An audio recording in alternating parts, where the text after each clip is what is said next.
Alright, so I know I've talked about the hands and I know I've talked about the hips and how each one can do something a little separately. So tonight we're not changing sports, we're not going to flag football, but I want to put these on so you can see where my hips are. And there's a reason for this. And I haven't warmed up, so this might take me a second. You know me, we never know what we're going to get. But let's start off with what I would call one of my simple, newer swing shots. There we go. So I'll try to do that in a little bit more slower motion.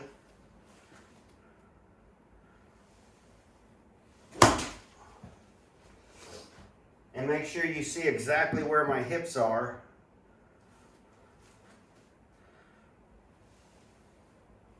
We really want out here, remember.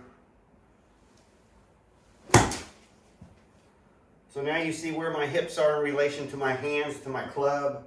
And I'm trying to go in as slow of motion as I can for y'all so you can watch. Come around that corner. And now you see where my hip is. So let's start playing with this. I guess we'll do pin first. So I told you if you pin your arms all the way, you're going to have to really open up those hips. Otherwise, you're going to be stuck back here and people feel very uncomfortable with that. However,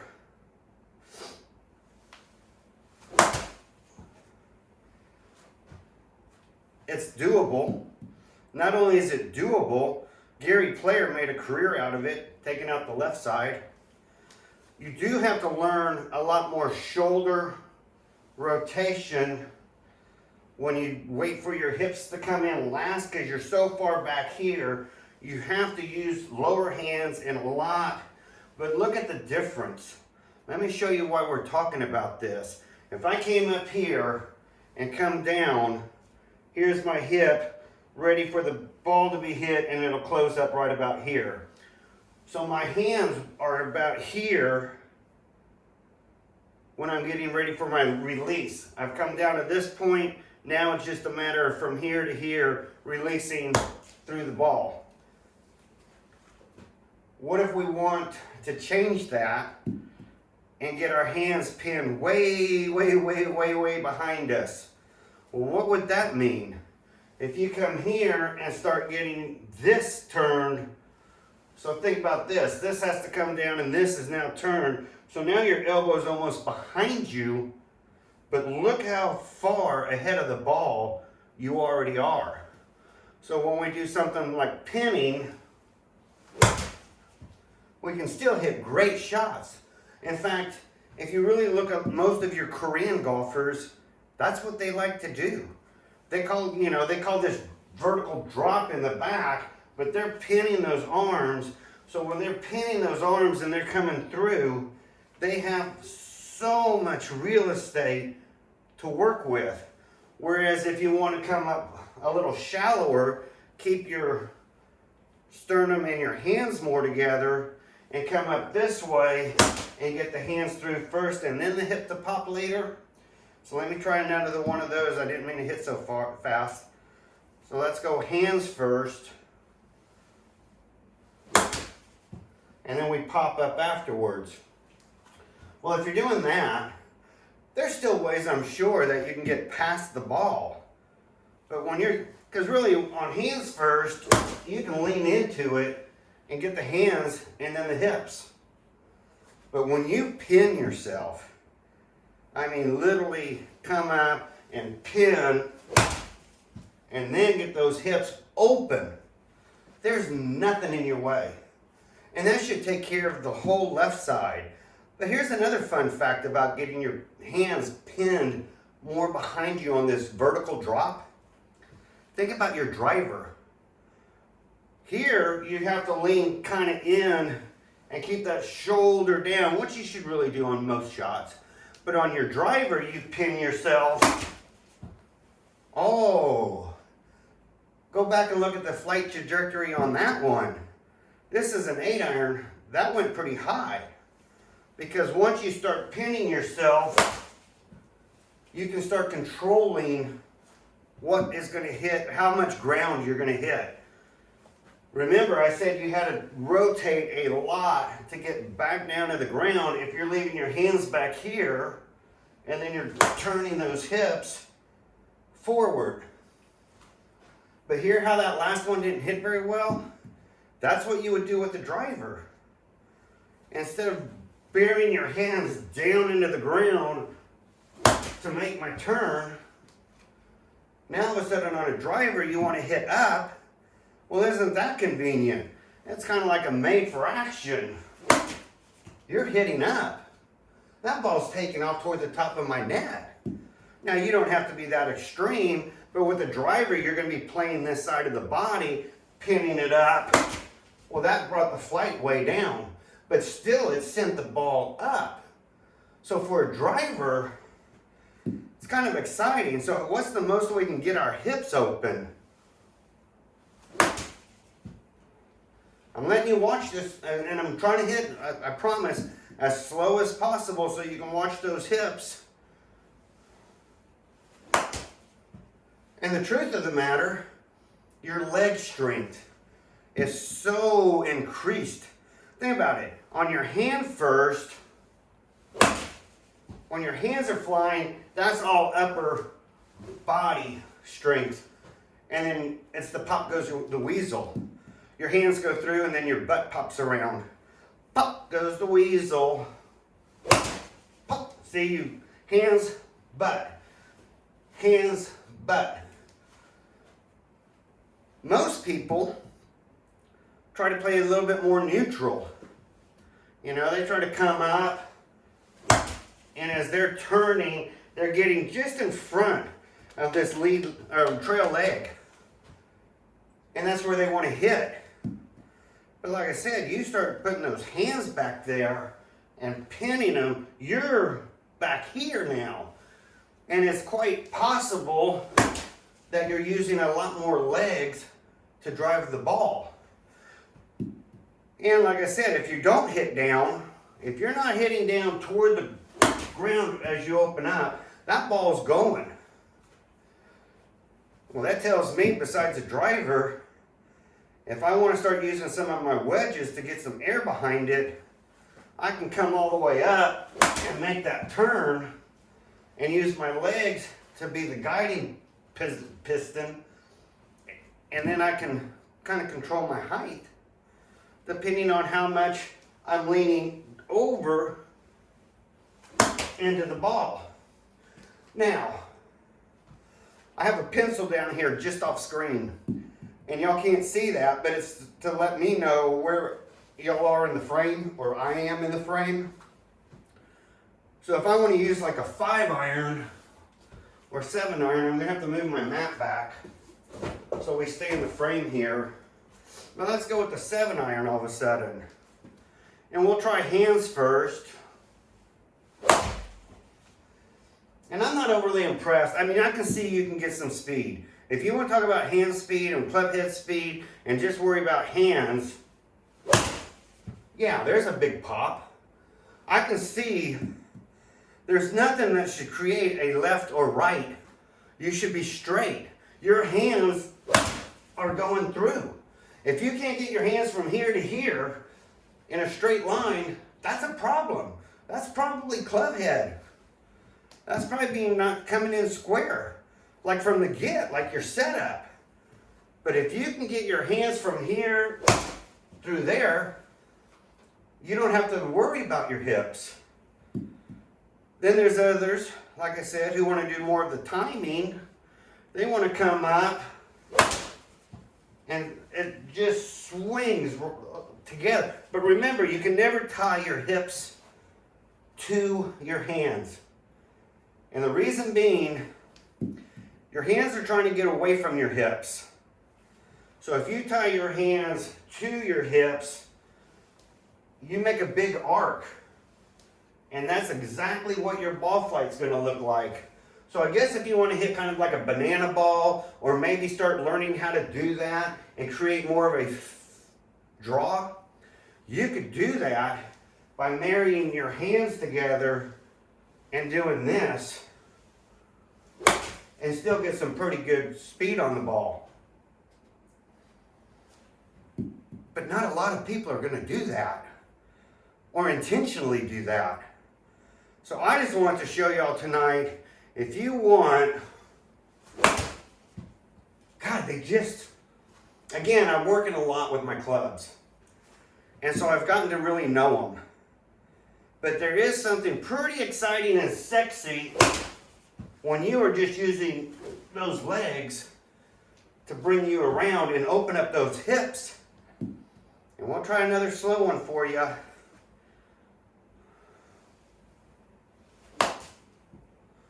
So you can see those hips are really opening up and getting this other hip far out of the way. Much faster than obviously hands. Again, if I just do hands, those hands are going in through first. My hips aren't hardly moving at all. This one has to still get out of the way, don't get me wrong. So a little bit of a timing hit through. And that's the hip moving at the last minute. And then there's the traditional, more of the kind of a little bit of hands, a little bit of hip, just trying to stay even. Bam! I love that sound. I've fallen in love with the sound. Bam! It's hitting here, and by the time you hear it here, bam! You already hear it hitting the net. That's fun. So anyway, I wanted to show you. So if you're out there one day and you just seem like your timing's off and something's coming in too fast or something's getting stuck back here, again, if you get stuck back here, open up those hips. You'll be fine. You're not going to do the same consistency day to day. But remember, if you have to open up those hips, not enough. You got to drive those hands down. Much more so than when you lead with the hands. On this one, there we go. You got to drive those hands down. Your butt almost gets up underneath you. Because this hip is moving. So this hip can only go so far. It runs out of real estate. So when you want to open up those hips, you got to get that butt down and tuck it up underneath you like you're trying to hide it. On the other hand, you want to do your hands first. You're coming through here and then just allowing your body, when you start getting that full extension, your hips finally get out of the way. So it's a whole different hip. Is anyone right? Well, I hate to bring up names, but when I was talking to somebody over at AGM, Athletic Golf Motion, and I don't think it was Mike or Sean. Like I said, this was a Sunday night at, well, it was 2:30 in the morning my time. So I don't think either one of those guys was up. So it might have been somebody on their staff. And they were like, oh, no. You never play different sides of your body. Well, if you're pinning your hands way back here and making that turn, you're playing the right side of your body. If you're playing your hands and your hands are going first, you're playing the left side of your body. Maybe a little bit more centered. So do you ever purely play the left side? I do. There's times my swing is a little off, so I created a training aid which has given me the ability to understand and do all this, where it keeps me a little bit off of center, more toward the center line, and I can pop through that ball, and I don't have to bend over as much or hit down as much, because my hand is already up here and the club is still going down. So if you're struggling to hit down on the ball, And you don't want to get into this pinning way back here. That would be a horrible thing, because now it's going to be a little bit more difficult to learn how to hit down on the ball. But if you're struggling to hit down on the ball and you're trying your best to keep your hands in the center, it's okay. When I come back, I throw this more with my target line and then get maybe 20 degrees in, versus a normal shot, I'm going to be almost at 40 degrees.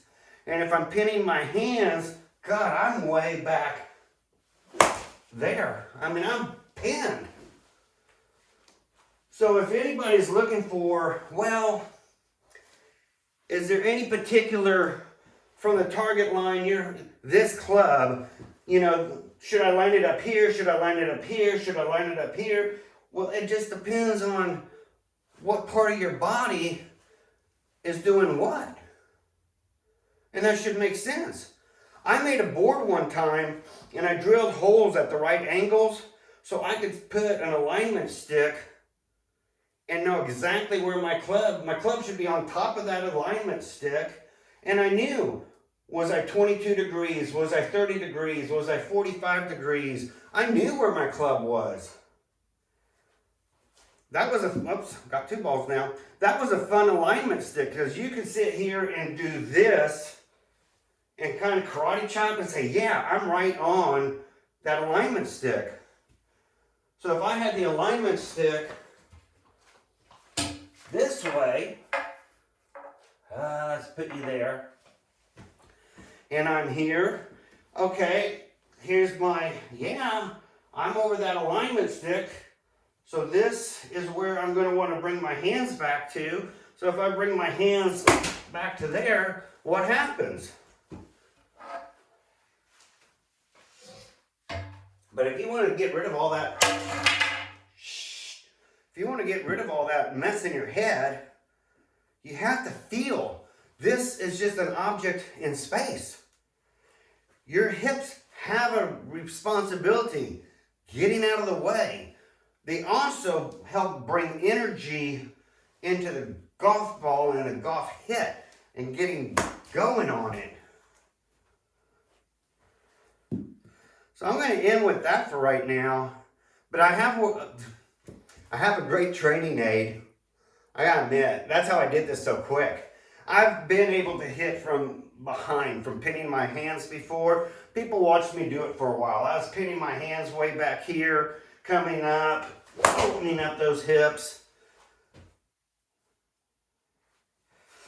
Now I got a training aid, and as soon as I get these training aids kind of where they look like I could take them to somebody who might be interested in marketing them, I will. Because I think they can help other people out. But for the local people, Rebecca Creek Golf Course people, you want to talk to me about some of these training aids, I'll share with you what I'm doing.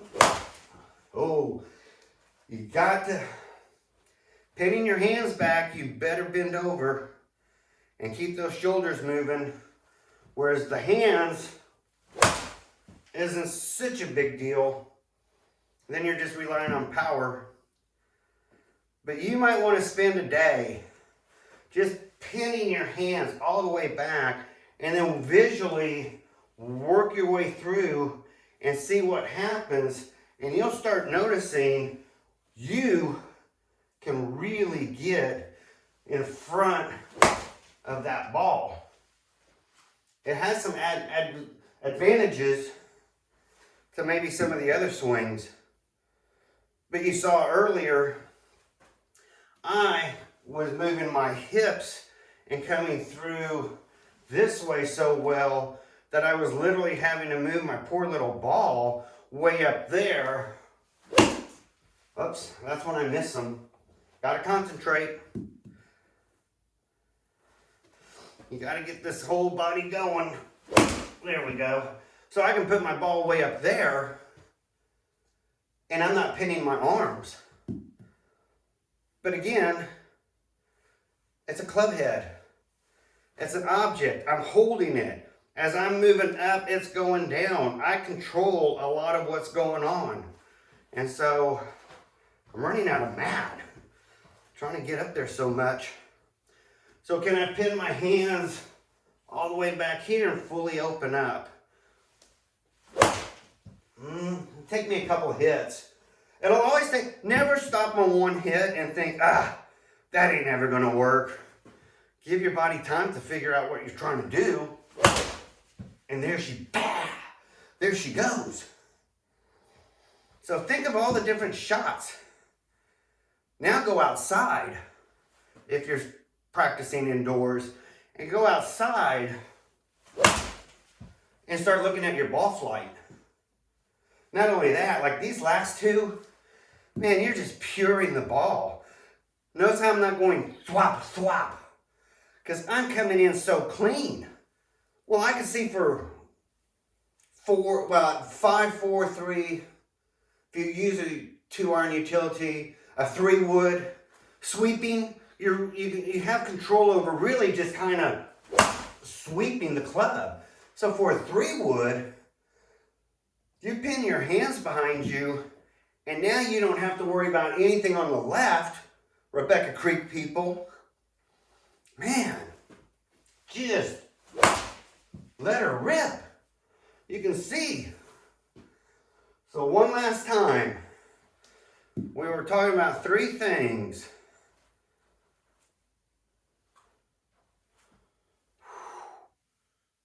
I'm working on my slow motion for y'all.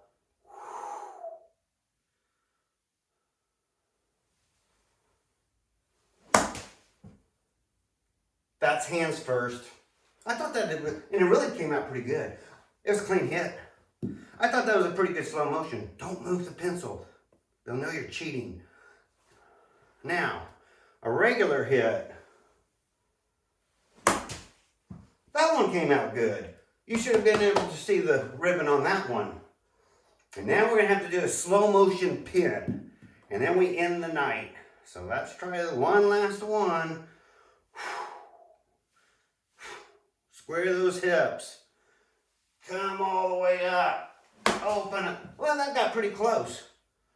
I was a hair to the right. But I think that's 3 good slow motion swings so y'all can see what I mean. So I will leave y'all with the lesson of the hips tonight.